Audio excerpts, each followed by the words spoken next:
하나님의 이름은 크게 두 종류로 나누어질 수 있습니다. 하나는 하나님 자신이 나는 누구다 하고 자기의 이름을 계시하는 경우요, 다른 하나는 하나님을 경험한 사람들이 자기의 경험에 토대하여서 하나님의 이런 분입니다 하고 하나님에게 이름을 붙여드리는 그런 경우입니다. 예를 들면 여호와 혹은 하나님, 이런 이름은 하나님께서 직접 계시하여서 알게 하신 이름입니다. 내 이름은 여호와다, 나는 여호와이다, 나는 하나님이다.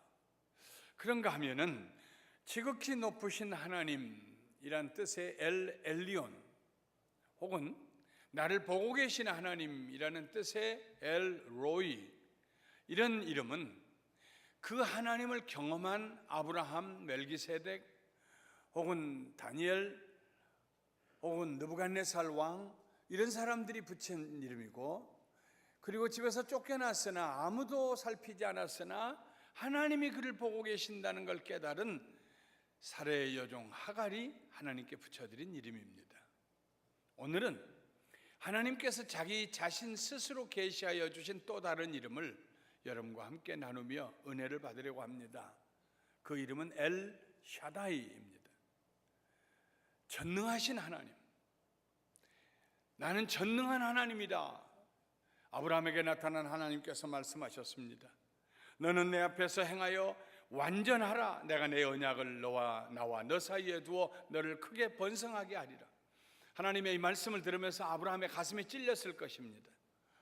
하나님에게 묻지도 않고 자기가 지름길로 가기 위해서 하나님 짐을 덜어주겠다는 생각 가지고 하나님이 내게 자식을 주고 그 자식으로 말미암아 하늘의 별수와 같은 자손을 주겠다고 하셨는데, 자기 안에 사례는 나이가 많이 들어가도 75세가 되어도 아이 낳을 생각을 하지 아니하고, 그래서 사례의 말을 듣고 사례의 여종 하갈을 취하여 이스마엘이라는 아들을 낳았던 아브라함, 그 아브라함을 두고 하나님께서 하신 말씀입니다. 너는 내 앞에 행하여 완전하라.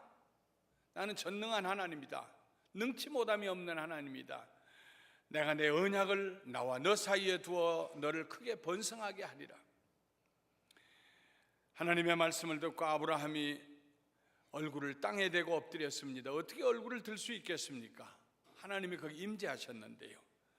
하나님은 계속해서 말씀하셨습니다.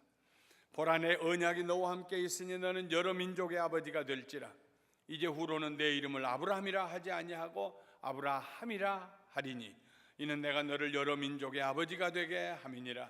내가 너로 심히 번성하게 하리니 내가 네게서 민족들이 나게 하며 왕들이 네게로부터 나오리라. 언약은 계약이 아닙니다. 계약은 쌍방이 서로 약속하고 동의한 그것을 두고 계약이라고 합니다. 언약은 일방적인 약속입니다. 상대방이 그 약속을 받을 만한 준비가 안 됐음에도 불구하고 일방적으로 하는 약속, 오직 이런 약속은 하나님만이 하실 수 있습니다. 그래서 하나님의 언약입니다. 하나님께서 아브라함의 이름을 아브라함으로 바꿔주셨습니다. 아브라함은 exalted father, 존귀하신 아버지, 이런 뜻입니다. 그 이름도 좋습니다. 근데 하나님께서 이제부터 너의 이름을 아브라함이라고 하지 아니하고 아브라함이라고 하리라. 많은 민족의 아버지라고 부르게 되리라. 한 가정의 존귀한, 존중이 여김을 받고 존경을 받는 아버지가 되는 것도 축복이 있죠. 근데 한 가정의 아버지로 끝나지 아니하고 많은 민족, 많은 자손들, 열왕이 그 허리에서 나오는 그런 민족들의 아버지가 되는 것, 그것은 그냥 존귀하게 여김을 받는 아버지라는 아브라함과 비교할 수 없는 축복입니다. 내 이름을 아브라함이라고 하리라. 거기까지는 좋았습니다.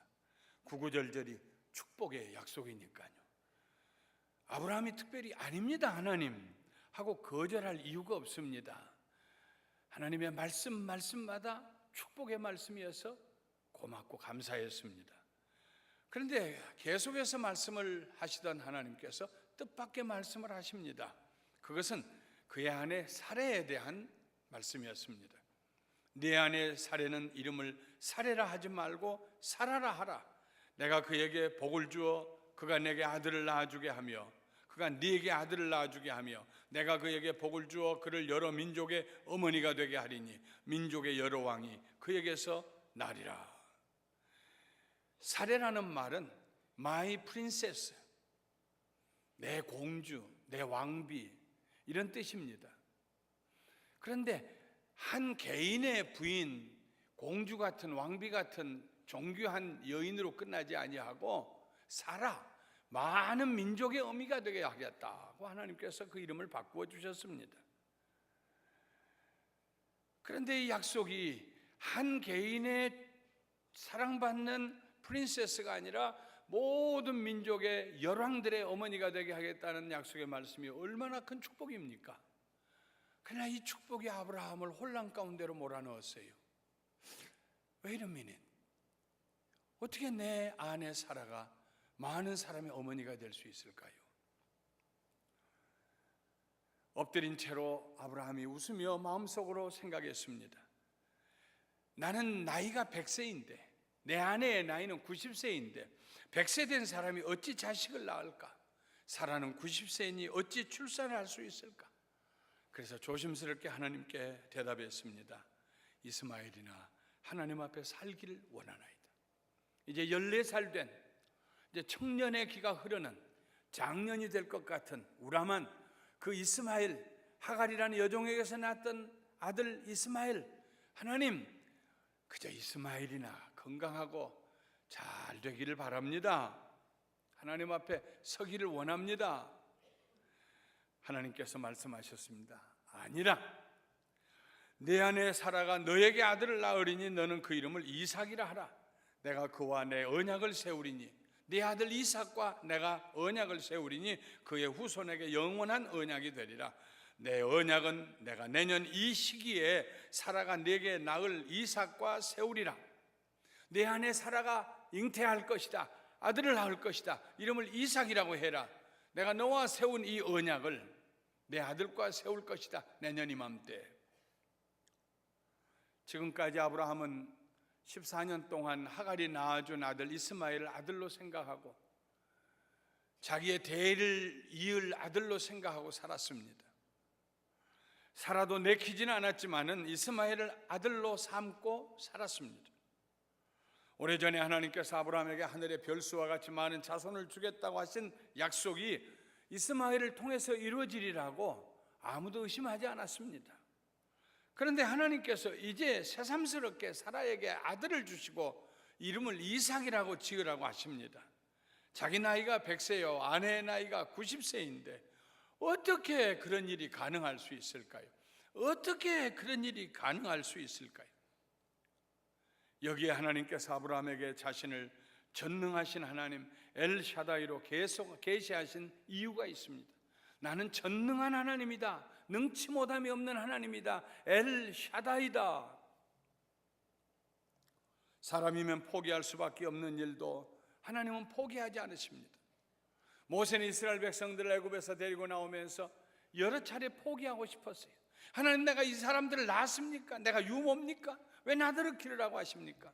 촉하오니 나를 데려가시옵소서. 포기하고 싶었어요.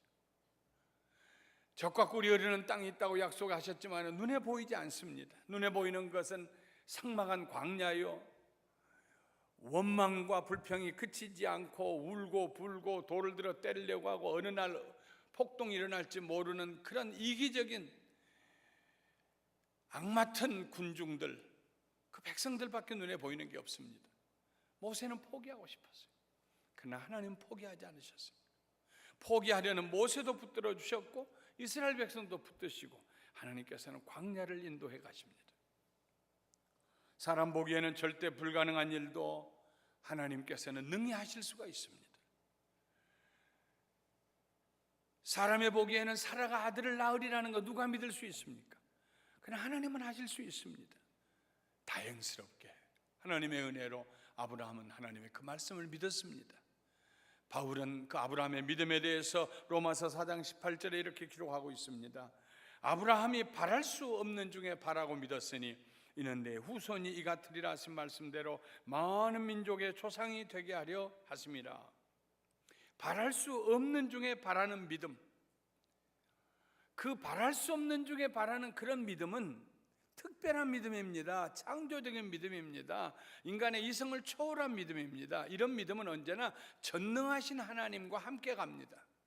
전능하신 하나님이 계시기 때문에 우리가 바랄 수 없는 중에 바랄 수 있게 되고, 포기할 수밖에 없는 상황에서 소망을 가지게 되고, 하나님의 능력으로 내 삶에 놀라운 기적이 일어나는 것을 목격하게 됩니다.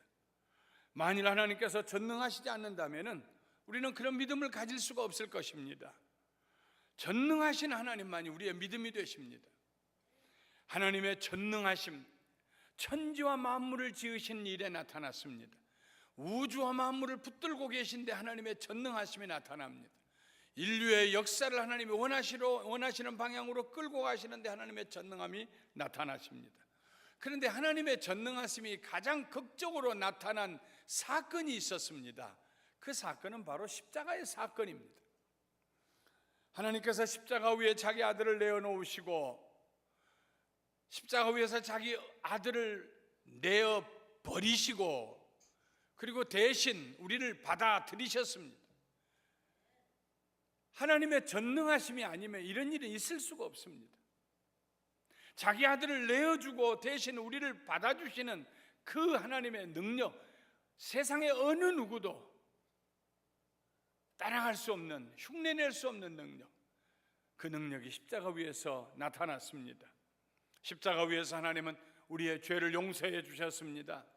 우리는 인생 살면서 다른 사람이 내게 범한 죄 그거 하나도 해결하지 못하여서 잊어버렸나 싶으면 다시 생각이 나고, 지워버렸나 싶으면 다시 떠오르고, 그런데 하물며 우리의 모든 죄를, 우리들의 여기 계신 모든 분들의 죄를, 인류의 과거와 현재와 미래의 모든 죄를 용서하시는 능력, 하나님, 전능하신 하나님이 아니면 누가 그 일을 할 수가 있습니까? 그냥 용서한다는 말이 아닙니다. 죄책감이 사라지게 하고, 새로운 사람이 되게 하고, 거듭나게 하고, 쓸모없는 사람을 유능한 사람, 유익한 사람이 되게 하고, 죄를 범하는 사람을 죄를 싫어하는 사람, 의의 사람이 되게 하시고, 하나님과 원수되었던 우리를 돌아서서 하나님을 아버지라고 부를 수 있도록 우리를 품에 안으시고 화목시켜 주신 그 하나님, 누가 그 하나님과 같은 능력을 소유할 수가 있습니까? 하나님의 전능하심, 올마이티, 하나님의 전능하심은 십자가 위에 그렇게 나타났습니다. 전능하신 하나님, 엘 샤다이, 엘은 하나님입니다. 샤다이라는 말은 부어주는 자, 내어주는 자, 이런 뜻을 가지고 있습니다. 부어주시는 하나님, 전능하신, 무엇이든지 얼마든지 부어주시는 하나님, 내어주시는 하나님, 아낌없이 주시는 하나님, 하나님의 전능은 사랑의 능력입니다. 전능하신 하나님께서 십자가 위에서 용서의 사랑을 부어주셨습니다. 십자가 위에서 그의 아들을 우리 대신 죽도록 내어놓으셨습니다. 우리를 살리시기 위해서. 그러므로 전능하신 하나님 엘 샤다이는 다른 말로 하면은 은혜의 하나님이라는 말씀입니다. 하나님의 전능하심은 아브라함에게 은혜로 나타나셨습니다. 은혜는 선물입니다. 값없이 주시는 선물입니다. 그의 아내가 아이를 가질 수 없이 경수가 끊어진 늙어가는 그 몸이었지만은 하나님의 능력이 나타날 때, 하나님의 은혜가 사라를 덮을 때에 그의 온몸이 다시 회복이 되었고 젊은이같이 되고, 그리고 아이를 가질 수가 있었습니다. 전능하신 하나님 엘샤다이, 다른 말로 하면 은혜의 하나님. 그 은혜가 십자가의 강도를 회개시켰습니다. 그 은혜가 바울을 사도로 만들었습니다. 하나님의 은혜보다 더 강력한 힘이 없습니다. 하나님의 그 강력한 은혜가 여러분과 나의 손을 붙들고 끌어서 오늘 여기에 앉아 하나님을 예배하게 하신 줄 믿습니다. 그 하나님의 능력이 없었다면 우리가 어디에 있었을까요? 어떻게 우리의 죄의 흔적 없이 우리가 그 죄에서 자유할 수 있었을까요? 어떻게 하늘나라를 바라보고 하늘나라를 사모하며 인생을 살아갈 수 있었을까요? 어떻게 어려움을 극복할 수 있었을까요? 분노와 노예, 분노의 노예에서 어떻게 자유할 수 있었을까요? 전능하신 하나님, 우리에게 은혜를 베푸신 하나님, 우리로 하여금 하나님을 예배하게 하신 하나님, 전능하신 하나님을 예배할 때 우리는 하나님의 능력으로 옷을 입게 됩니다. 전능하신 하나님 엘샤다이, 이 말은 내가 필요한 것을 다 따라오면서 공급해 주시는 하나님, 가다가 누구 원수를 만나면 나 대신 쳐주시는 하나님, 이런 하나님을 의미하는 거 아닙니다. 나의 욕구를 만족시켜 주신 하나님, 내 필요를 채우시고 내가 원하는 대로 일해 주신 하나님, 그런 하나님이 아닙니다. 전능하신 하나님, 그 하나님의 능력이 우리에게 임하면은 그 은혜가 우리를 덮게 되고, 은혜가 우리에게 임할 때에 어떤 결과가 나타나느냐? 우리는 선한 일에 힘쓰는 사람이 됩니다. 악한 세상에서 선한 생각을 하고 선한 일을 할 수 있는 것보다 더 큰 에너지가 어디에서 찾을 수 있습니까? 하나님의 능력이 아니면 우리는 그렇게 살 수가 없습니다. 고린도후서 9장 8절에 바울은 말했습니다. 하나님이 능히 이 모든 은혜를 너희에게 넘치게 하시나니 이는 너희로 모든 일에 항상 모든 것이 넉넉하여 모든 착한 일을 넘치게 하려 하심이니라. 하나님의 능력이 우리에게 임하십니다. 그로 인하여서 은혜가 넘칩니다. abound. 그 은혜가 넘칩니다. 우리에게. 그 은혜가 우리에게 넘칠 때에 at all times, at all things, 항상 모든 일에 넉넉해서 모든 착한 일을 넘치게 해 주십니다. 전능하신 하나님께서 우리 하나님이 되실 때, 그 전능하신 하나님의 능력이 우리에게 임할 때, 그 능력은 은혜로 임해요. 우리는 은혜의 사람이 돼요. 하나님의 은혜가 내게 흘러넘칠 때, 하나님의 은혜가 나를 감쌀 때 우리가 무엇을 생각합니까? 하나님의 은혜가 우리를 감싸는데 우리가 어떻게 악한 생각을 할 수 있습니까? 선한 것을 넘치게 할 수 있는, 선한 삶을 살 수 있는, 세상 사람들이 볼 때 이해할 수 없지만 하나님 보시기에는 잘했다 칭찬하실 만한, 얼른 보기에는 손해나는 것 같지만 먼 안목으로 보면 크게 축복을 받을 수 있는, 하나님의 영광을 드러낼 수 있는 선을 행하는 사람, 사랑하는 사랑 성도 여러분, 전능하신 하나님 엘샤다이, 전능하신 하나님 앞에서 그 하나님의 능력으로 옷을 입어 은혜의 사람이 되고, 그 은혜로 말미암아서 항상 무엇에든지 선한 일을 넘치게 하시는 하나님의 백성들이 되시기를 주님의 이름으로 축원합니다. 지난 4월 서울지구촌교회 이동원 목사님께서 저에게 오셔서 부흥회를 인도해 주셨죠. 그러면서 이 목사님이 한국에도 방문할 만한 성지가 참 많다고 그렇게 말씀하셨어요. 처음에는 잘 이해가 안 됐습니다. 성지 순례는 이스라엘 가거나 터키 가거나 저 그리스에 가서 데살로니가부터 시작해서 고린도까지 이런 데를 다녀봐야지, 혹은 중세 종교개혁을 일으켰던 구라파를 다녀봐야지, 어떻게 한국에 성지가 있는가. 근데 그분의 말씀을 듣고 어느 정도 제가 이해가 되어서 우리도 가고 싶습니다. 그래서 이번에 저희 부부와 함께 30명이 한국을 방문했죠. 3박 4일로 9군데를 방문했습니다. 우리가 방문할 만한 곳이 100군데도 넘는다고 그랬습니다. 가는 곳마다 얼마나 은혜가 넘치는지 막 주저앉아서 울고 싶었어요. 통곡을 하고 싶었어요. 만약 3박 4일로 끝나지 않고 4박 5일이 됐다면 제가 아마 주저앉았을 것 같아요. 어떻게 그렇게 예수님을 사랑할 수 있었을까? 어떻게 그렇게 대나무로 만든 창으로 찔려 죽임을 당하면서도 어린아이 7살짜리부터 시작해서 온 교인이 한 사람도 예외 없이 우리는 예수님을 믿는다고 그리고 생매장을 당할 수 있었을까?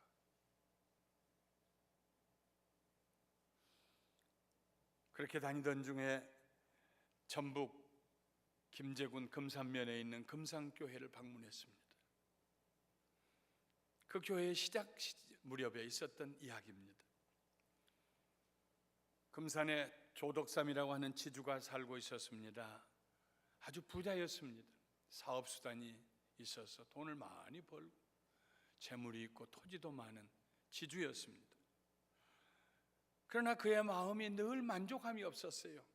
금산 지역은 특별히 신흥 종교들이 우죽순처럼 일어났는데, 근데 어디에도 만족함이 없었습니다. 그러던 중에 로이스 보이드 테이트라고 하는 선교사를 만나게 됩니다.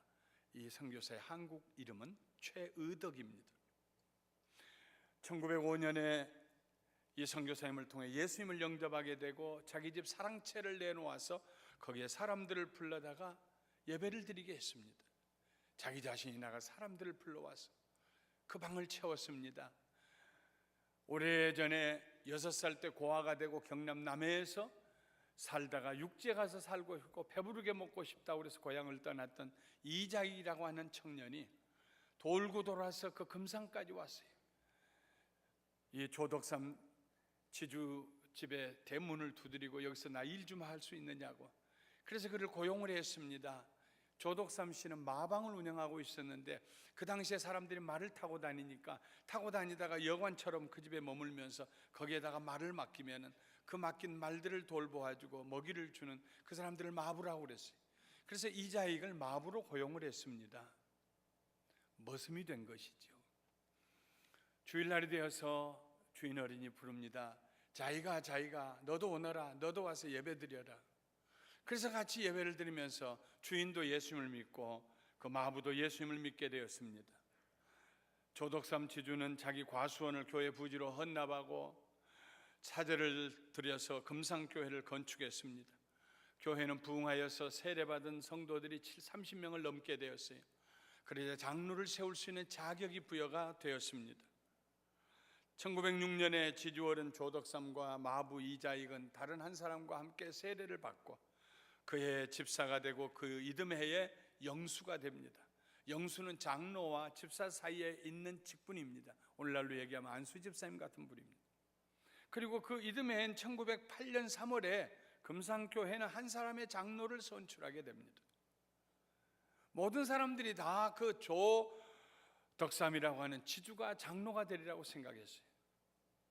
그런데 뚜껑을 열어보니까 조덕삼이 아닌 12살이나 어린 그 조덕삼 지주 어른의 집에서 마부 노릇을 하고 머슴 노릇을 하고 있는 이자익이가 장로로 선출이 됩니다. 사회적인 계층은 그만두고라도 나이도 한참 어립니다. 그 교회를 시작한 사람은 이자익이가 아니고 조덕삼입니다. 최의덕 선교사님은 그 결과를 보고 가슴이 철렁하고 내려앉았어요. 이미 그런 일로 인하여서 서울의 큰 두 교회가 양반들이 우리는 쌍놈들하고 예배드릴 수 없다고 쌍놈들에게서 장로가 나왔다고 나가서 다른 교회를 세운 일이 있어서 그 가슴 아픈 일들이 두 교회에서 있었기 때문에 이 시골 금산에서도 이 교회가 나누어지겠구나 그렇게 걱정을 하고 있었습니다. 그런데 그때 조덕삼 지주 어른이 일어나서 이렇게 말했습니다. 우리 금산교회 교인들은 참으로 훌륭한 일을 해냈습니다. 저희 집에서 일하고 있는 이자익 영수는 저보다 신앙의 열의가 대단합니다. 참으로 감사합니다. 여러분 참 잘 뽑으셨습니다. 그 이후로 조덕삼 지주 어른은 이자익을 눈여겨봅니다. 이미 오래전에 자기 아들을 위해서 서당 선생님을 모셔다가 천자문을 가르치고 있는데 그 창문 너머로 가던 길을 멈추고 서 있는 이자익을 보고 뭐 하느냐고 죄송합니다. 천자문 소리가 하도 좋아서 그걸 듣고 있었습니다. 오늘 저녁에 너 나 좀 보자. 그래서 꾸중 들을 줄 알고 주인 어른 방에 들어갔더니 너 천자문 듣는 걸 외울 수 있느냐? 예, 외워봐라. 글씨는 읽을 수 없는데 하늘천 따지로부터 시작해서 천자문을 줄줄이 외워요. 이 아이가 특별한 아이로구나. 그러던 참에 장로가 됐는데 말씀을 잘 전하고 가르쳐요. 그래서 그 이자익 장로를 평양신학교에 유학을 보냅니다. 전북 김제에서. 이미 장가간 그 가족을 생활비를 다 보내서 3개월 평양에서 공부하고 돌아와서 9개월 교회를 섬기도록 합니다. 그렇게 5년의 세월이 지나고 이자익 장로가 목사가 된 후에는 자기 교회에 담임 목사로 모셔다가 그 목사님을 섬깁니다. 조덕삼 영수도 이자익 장로가 된 지 2년 후에 장로가 되어서 장로가 이자익 목사님을 섬겨요. 잘 섬깁니다.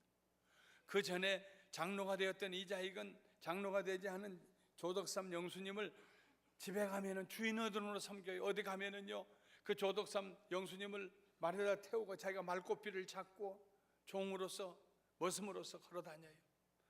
사적인 생활과 공적인 생활을 분명히 구분해요. 교회 가면은 장로님하고 지주 어른이 고개를 숙이고, 집에 들어오면은 그 장로님이 지주 어른을 섬기고, 그러다가 그 교회의 목사님이 되셨어요. 그 교회 목사님으로 잘 섬기다가 1919년에 조덕삼 장로님이 세상을 떠나게 됩니다. 그는 죽을 때에 아들들을 불러 모아놓고 이런 유언을 합니다. 절대로 우상 섬기지 말고 제사는 지내지 말아라. 예수를 잘 믿어 나를 만날 수 있도록, 너희들도 예수를 잘 믿어 훗날 나를 만날 수 있도록 신앙생활을 잘하고, 너희들은 내 대를 이어서 저 이장익 목사님을 잘 섬기고 교회를 지켜야 한다. 양가에서 다 장로님들이 나오고 주의 종들이 많이 나오고 복받는 그런 가문이 되었습니다. 저는 조덕삼 장로님의 이야기를 읽으면서 전능하신 하나님을 믿는 사람만이 소유할 수 있는 놀라운 능력을 발견했습니다. 그것은 겸손의 능력이요, 섬김의 능력이요, 사랑의 능력이었습니다. 그것은 축복의 능력이요, 신실함의 능력이었습니다. 전능하신 하나님, 아브라함이 그 전능하신 하나님을 만날 때, 하나님의 은혜가 그에게 임할 때, 그는 세상 모든 사람들에게 복의 근원이 될 수 있었습니다. 그 능력을 정가의 보도처럼 휘두르는 일을 하지 아니하였고, 그 능력으로 은혜의 사람이 되어서 그는 모든 일에 모든 때에 at all times, at all things 넘치는 은혜로 말미암아서 넘치는 선한 일을 할 수 있었습니다. 조덕삼 장로님이 그런 일을 하셨고요. 바울이 그렇게 살았고요. 전능하신 하나님 엘샤다이, 사랑하는 성도 여러분, 우리 모두가 전능하신 하나님을 만나게 되시기를 주님의 이름으로 축원합니다. 하나님의 전능하신 올마이티, 무엇이든지 가능하고 하실 수 있는 그 하나님의 놀라운 능력이 우리에게 부어져서 우리 모두가 은혜의 사람이 되어서 우리가 사는 동안에, 우리의 사는 날이 얼마나 남았든지 간에 상관할 것 없이 어떤 형편에 처했든지 간에 at all times, at all things 선한 일을 넘치게 하시며 두고두고 대를 물려서 역사 속에 길이 기념될 만한 하나님의 선한 백성들이 되시기를 예수님의 이름으로 축원합니다. 내게 능력 주시는 자 안에서 내가 모든 것을 할 수 있느니라. 전능하신 하나님의 능력 안에서 우리는 모든 것을 할 수 있습니다. 우리가 하는 모든 일은 하나도 빠짐없이 선한 일, 하나님을 영화롭게 하는 일, 열매를 맺히는 일, 많은 사람에게 축복을 나누어주는 일이 될 줄 믿고 또 그렇게 되시기를 주님의 이름으로 축원합니다. 축원합니다. 축원합니다.